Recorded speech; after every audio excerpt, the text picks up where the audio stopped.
going to quickly show you guys how to check your grades on Google Classroom. I know most of you cannot see your grades on Elluminate, so first I'm going to show you on a computer, then I'll show you how to do it on a tablet or an iPad, or a phone.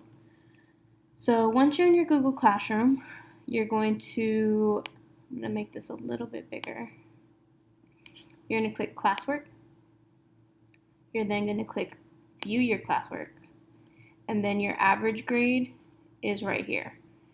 Your grades per assignment will be located on the right side here.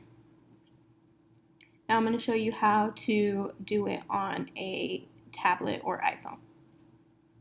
To check your grades on a phone or a tablet, you need to select, first being Google Classroom, then select Classwork. Then you're going to click this little person icon on the right hand side, and your grade is displayed at the top above your name. That is your overall average grade. Your individual grades per assignment are listed underneath your name.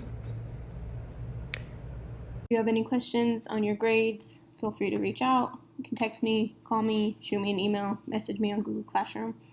See you guys next time.